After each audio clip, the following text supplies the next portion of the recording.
आज हम देखेंगे दिशाओं के आधार पर वायु के गुण। जो ये वाला पॉइंट था वो दिशाओं के चिकित्सा महत्व का ही पॉइंट है।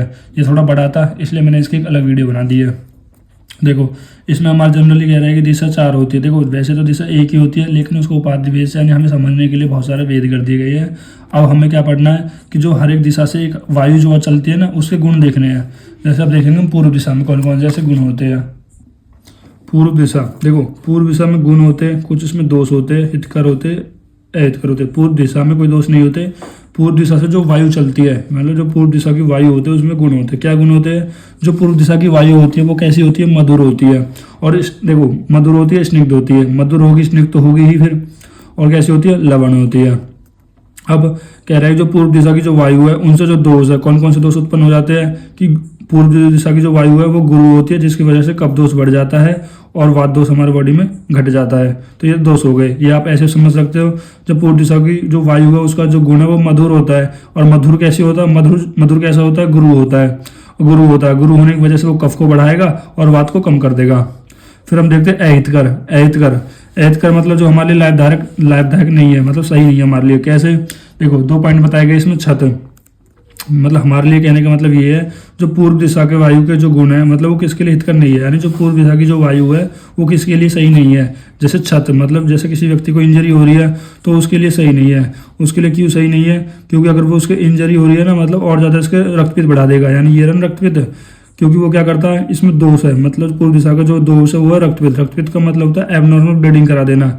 अब जिसका पहले जब उसकी इंजरी हो रही है और इसमें गुण क्या, इसका दोष क्या है? रक्तपित, यानी ब्लीडिंग को बढ़ा देना। तो वो क्या करेगा? ब्लीडिंग और ज़्यादा बढ़ा देगा।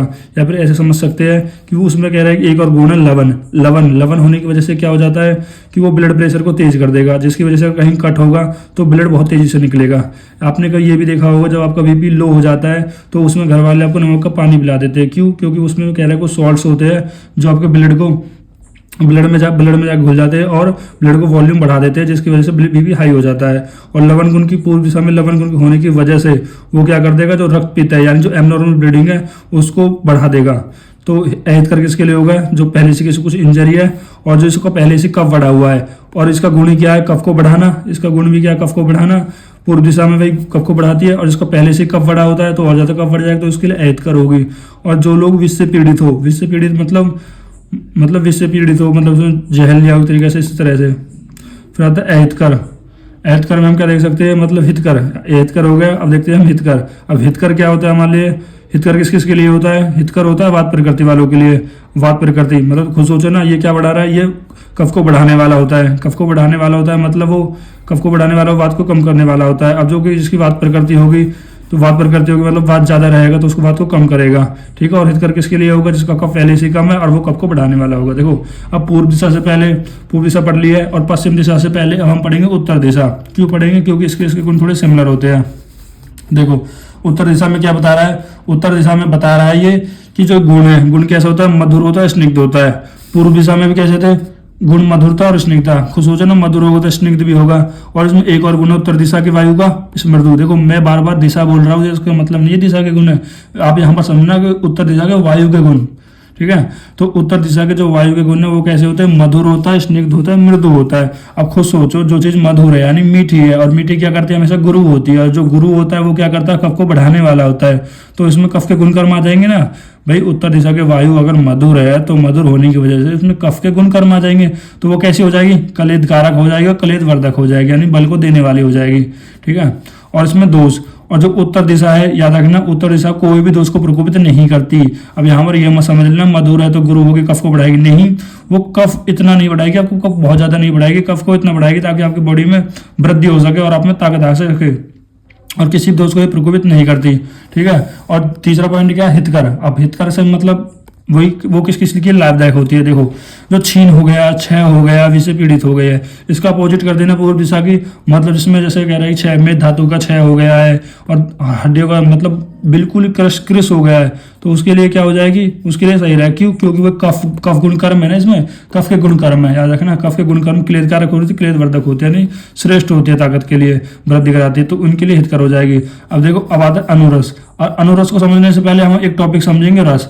रस क्या होता है? जैसे आपने आहार लिया, जो भी आपको जब आहार लेते हैं तो आपको एक रस रस का अनुभव होगा, उसको बोलते हैं रस। लेकिन जब आप इसको खा लेते हो, जैसे आपने एक बाइट किया, एक भोजन का एक बाइट लिया, तो समय पहले जो स्वाद आएगा वो होगा रस, और जब भोजन को जब आप निगल लेते हो तो उसके बाद थोड़ा सा किंचित रूप रह जाता है, उसको बोलते हैं अनुरस। ठीक है, और उसका अनुरस कैसा होता है? कसाय। किसका? उत्तर दिशा का।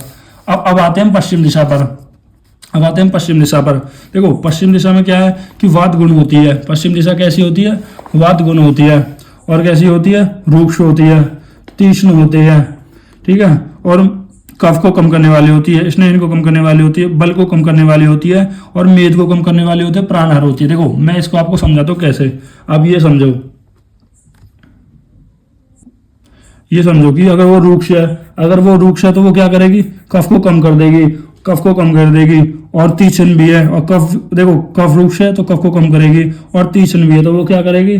जो स्नेह है, जो स्नेह है उसको कम करेगी, और जो हमारे पास बल है उसको कम करेगी। भाई खुद सोचो ना, आपकी बॉडी में कफ कम हो गया, कफ किसकी वृद्धि कराता है?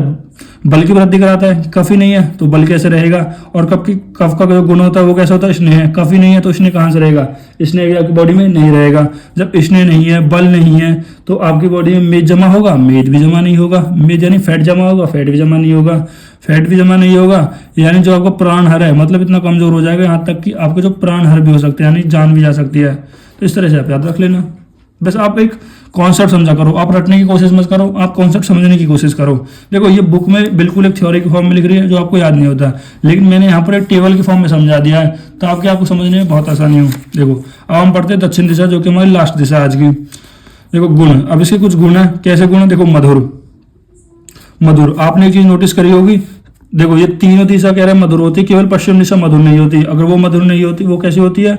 वो रुक्ष होती है। बस इतना याद रख लेना कि कौन सी दिशा रुक्ष होती है। अगर ऐसा क्वेश्चन आए तो पश्चिम दिशा रुक्ष होती है।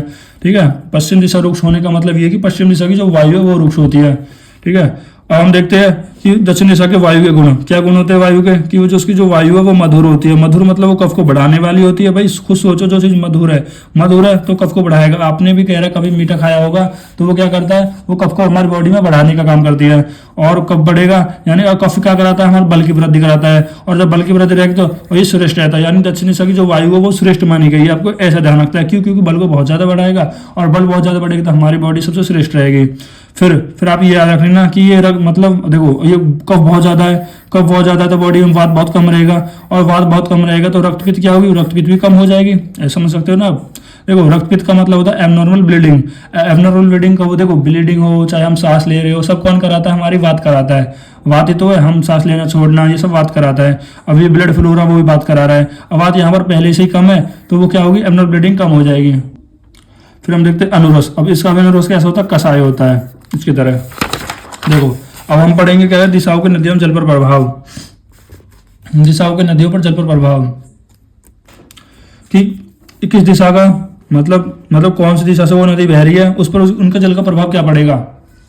जैसे नदी की दिशा, मान लो कोई पश्चिम अभिमुखी, देखो इसका मतलब समझते हैं। देखो इसका मतलब क्या होगा? पश्चिम अभिमुखी मतलब जो पश्चिम की तरफ जा रही हो। ठीक है, या फिर जो सूर्य से दूर हो। जैसे मान लो यहाँ सूर्य है, ठीक है, और जो ये हमारे पश्चिम मुखी है, मतलब जो पश्चिम जो नदी है, जो नदी का मुख कहाँ पर है? पश्चिम के मानो। मान लो ये पूरब हो गया, यहाँ से सूर्य निकला है तो ये पश्चिम हो गया, तो इसका जो फेस होगा पश्चिम की तरफ होगा, तो इसको बोलते हैं पश्चिम अभिमुख, यानी पश्चिम की तरफ उसका मुख होगा। ठीक है, मतलब उस ऐसी देखो पश्चिम अभिमुख का मतलब ये है जो नदी का दिशा है ना वो कहाँ पर है? पश्चिम अभिमुखी है। और उसका जो जल कैसा होगा? जो उसका जल होगा वो कैसा होगा? लघु होगा। देखो लघु होगा। और कैसा होगा? पथ्य होगा। पथ्य का मतलब वो है जो मतलब आसानी से जो पच जाए हमारी बॉडी में। ठीक है, तो ये लघु होगा। और आप जानते हो जो लघु हम खाना खाते हैं वो आसानी से पच भी जाता है, और लघु जल होगा तो वो भी आसानी से पच जाएगा। फिर दूसरा होता है हमारे पास पॉइंट पूर्वमुखी। अब आता है पूर्व अभिमुखी। पूर्व अभिमुख का मतलब है कि जो नदी है वो उसका जो मुख है वो पूर्व की तरफ होगा। जैसे मान लो यहाँ सूर्य है तो ये नदी ऐसे है ना, तो इसका मुख देखो पूर्व की तरफ होगा। अगर पश्चिम की तरफ होता तो पश्चिम अभिमुख हो जाता नदी, और पूर्व की तरफ तो पूर्व अभिमुख हो जाएगा। ठीक है, और इसमें क्या होगा? अब ऐसी नदी का जो जल है जो पूर्व की तरफ उसका मुख है, तो ऐसी नदी का जल गुरु होगा। देखो गुरु होगा, और वो खुद ही गुरु है, तो गुरु है तो अप्रस्त होगा, और अप्रस्त का मतलब हुआ पीने योग्य नहीं होगा। फिर आता है हमारे पास दक्षिण मतलब दक्षिण की तरफ होगा। मतलब ऐसी कह रहा है कि ऐसी नदी जिसका जो मुख है वो दक्षिण की तरफ होगा, तो वो कैसी होती है, अति दोषल होती है। मतलब ऐसी नदी का जल हमें नहीं पीना चाहिए क्योंकि उसमें बहुत ज़्यादा दोष उत्पन्न करता है और साधारण होती है। साधारण कहने का मतलब है वो ना ज़्यादा गुरु होती ना ज़्यादा लघु होती है। Thank you guys. अगर आपको वीडियो अच्छी लग रही हो तो लाइक करें और कहीं कुछ डाउट आ रहा है तो कमेंट करें, और नोट्स अगर आपको चाहिए तो कमेंट कर सकते हो। मैं टेलीग्राम चैनल बना लूँगा जिसकी मदद से आपको सारे नोट्स आपको उसी टेलीग्राम चैनल पे दे दूँगा। Thank you guys.